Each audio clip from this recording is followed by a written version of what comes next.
जय मसीह की सबको। तो जैसा कि आज का वचन है, हम देखते हैं नीति वचन 15 का 32 नंबर वचन में कुछ इस तरह से लिखा है, जो शिक्षा को अनसुनी करता है वो अपने प्राण को तुच्छ जानता है, परंतु जो डांट को सुनता है वो बुद्धि प्राप्त करता है। तो यहाँ पे हम देखते हैं कि जो शिक्षा को अनसुनी करना, जो किसी की शिक्षा को, किसी अच्छी बात को जो नहीं सुनना चाहता, जो अच्छी बातों की तरफ नहीं ध्यान देना चाहता। एक अगर बच्चे की बात करें, एक बच्चा अगर स्कूल में अगर अपने टीचर की बात को नहीं सुनेगा तो क्या वो अच्छे तरीके से पास हो सकेगा? क्या वो आगे जाके कुछ सीख सकेगा? क्या वो तरक्की कर सकेगा?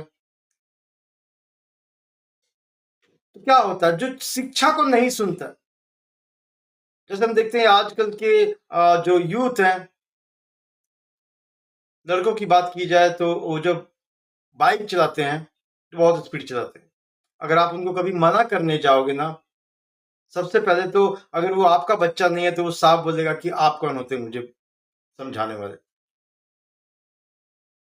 और अगर वो आपका बच्चा है तो उसने आपकी बात को सुन लिया है, लेकिन वो बाहर जाके फिर से वैसी गाड़ी चलाता है, गलत ड्राइविंग करते हैं, और अगर गाड़ी कहीं ठुक गई तो, और तभी उन्हें समझ नहीं आता, तो उसका नतीजा क्या होता है, उसका अंजाम क्या होता है? भयानक। डांट को सुनना बहुत जरूरी है। अगर कोई हमें समझा रहा, मैं ये नहीं कहता कि सिर्फ अपने पास्टर की ही बात को सुनना, अगर कोई भी आपको ऐसी कोई बात समझा रहा है जो आपके लिए फायदेमंद है तो आपको उसे सुनना चाहिए। अगर कोई गलत शिक्षा दे तो वो बात अलग है, लेकिन कोई अच्छा समझा रहा है तो हमको सुनना चाहिए। वो हमारे लिए एक अच्छा रास्ता बन सकता है। अगर वो हमें समझा रहा है कि ये रास्ता बुरा है तो हमें उसकी माननी चाहिए। हमें ऐसा नहीं सोचना है कि हम ही ज्ञानी हैं, हमसे ज्यादा कोई नहीं जानता। और आजकल ऐसे ही होता है। आजकल के बच्चों का कहना है कि हम जितना जानते हैं उतना किसी को पता ही नहीं, और नतीजा हम देख रहे हैं कि बहुत गलत होता है उनके साथ में। परंतु जो डांट को सुनता है वो बुद्धि प्राप्त करता है।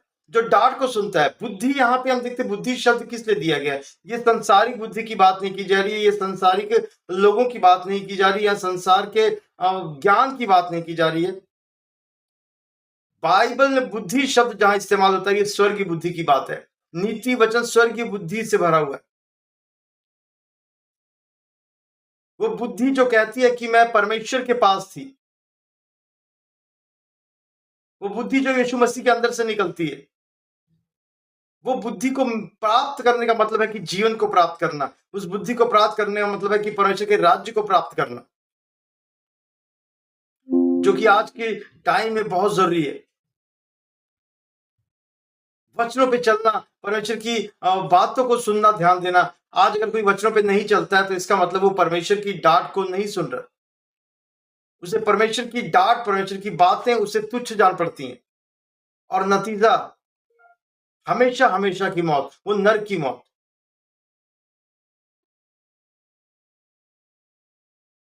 जब जब हम देखते हैं कि दूसरा शमूएल 12 अध्याय में हम देखते हैं कि वहां पे दाऊद ने पाप किया, गुनाह किया, उरिया की पत्नी के साथ में गुनाह किया, उसे मरवा दिया।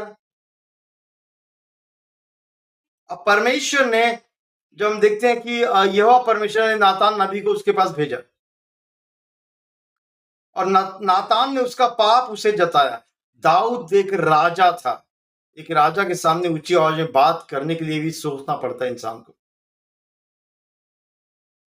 लेकिन उसने परमेश्वर की सारी बातों को, परमेश्वर की उसे झिड़क को, परमेश्वर की उसे डांट को जाके दाऊद को बताया। ऐसा नहीं दिखा कि दाऊद ने गुस्से से उसका गला काट दिया या कुछ उसके साथ हानि पहुंचाई, नहीं। जब दूसरा शमूएल 12 के 12 में लिखा, तूने तो वह काम छिप कर किया, पर मैं यह काम सब इस्राएलियों के सामने दिन दोपहरी करवाऊंगा। ये परमेश्वर की डांट है नातान नबी के द्वारा दाऊद को। 13 में लिखा, तब दाऊद ने नातान से कहा, मैंने यहोवा के विरुद्ध पाप किया है। उसने अपना पाप स्वीकार किया, उसने अपनी गलती को स्वीकार किया। लेकिन हम क्या करते हैं? हम बहस करते हैं और नतीजा बहुत भयंकर होता है। बहस ना करें, सुने बात को, समझें बात को। हो सकता है कि आपको जो बात सही लग रही है, लेकिन सामने वाला जो बता रहा है वो उसकी गहराई को आपको समझाने की कोशिश कर रहा है। हमें बात को बहुत बारीकी से समझने की जरूरत है। अगर हमें ना समझ में आए तो हम प्रार्थना करें उस बात के लिए। परमेश्वर हमें बुद्धि देगा, वो हमें ज्ञान देगा। जब दाऊद अपना गुनाह माना, देखो यहाँ पे क्या होता है, डांट को जब दाऊद ने सुना, फिर से हम जब 13 नंबर वचन में देखते हैं, लिखा तब दाऊद ने नातान से कहा मैंने यहोवा के विरुद्ध पाप किया है। नातान ने दाऊद से कहा यहोवा ने तेरे पाप को दूर किया है, तू ना मरेगा। क्यों ऐसा हुआ? थोड़ी देर पहले जो नातान नबी गुस्से में परमेश्वर की बातों को बता रहा था, अब वो परमेश्वर का संदेश ये दे रहा है कि परमेश्वर तेरे गुनाहों को क्या किया? माफ कर दिया। क्यों? क्योंकि उसने उस डांट को सुना, बहस नहीं की, डांट को सुना और अपनी गलती को मान लिया। मैं आपको बता रहा हूं कि आज की डेट में बहुत महान इंसान है वो जो अपनी गलती को स्वीकार कर ले। गलतियां हर इंसान से होती हैं, लेकिन उसे स्वीकार करना बहुत बड़ी बात है। अगर आपको कोई समझाने वाला है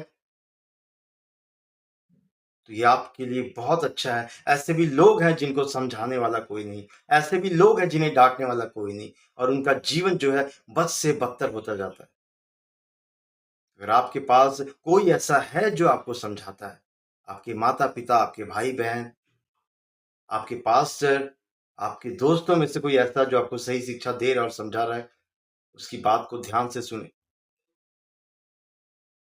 उसकी डांट को सुने और अपनी गलती को कबूल भी करें। अगर आप गलती को कबूल नहीं करोगे तो आपके गुनाहों की माफी कभी नहीं मिलेगी। कब मिलती है हमें गुनाहों की माफी? जब हम परमेश्वर के सामने अपनी गलतियों को मान लेते हैं। और आपने अगर किसी के विरुद्ध गलती की है तो जाके परमेश्वर से मांगने से नहीं होगा, उस इंसान के सामने अपनी गलती को स्वीकार करना होगा कि मैंने तुम्हारे विरुद्ध पाप किए। इसलिए डांट को जरूर सुने। अगर कोई डांट आपको डांट रहा है, कोई अगर समझा रहा है, तो उसकी बात की तरफ कान लगाएं। जब 31 नंबर वचन देखते हैं, नीति वचन 15 का 31, इस ऐसे लिखा है, जो जीवनदायी डांट कान लगाकर सुनता है वह बुद्धिमानों के संग ठिकाना पाता है। जीवन देने वाली डांट जो है उसे कान लगा के जब सुनता है तो बुद्धिमानों के संग ठिकाना पाता है। बुद्धिमानों का ठिकाना कहाँ है?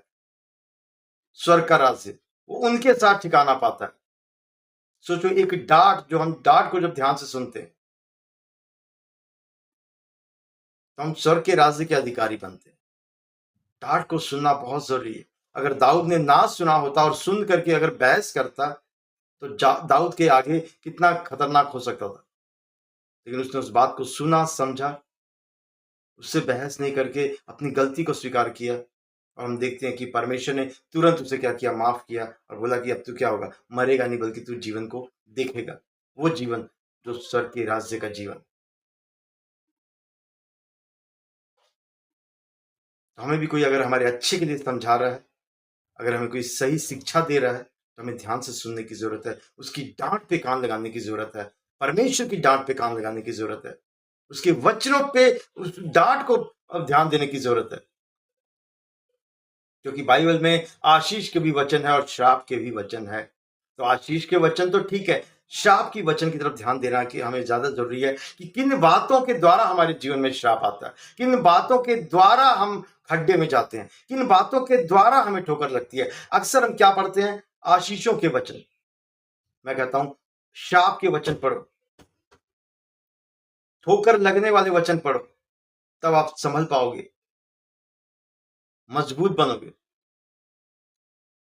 तो याद रखें, डांट को सुने, परमेश्वर के वचन को सुने, उसमें खराई और ईमानदारी से चलें। परमेश्वर आपको जीवन देना चाहता है, हमेशा का जीवन, बहुतायत का जीवन।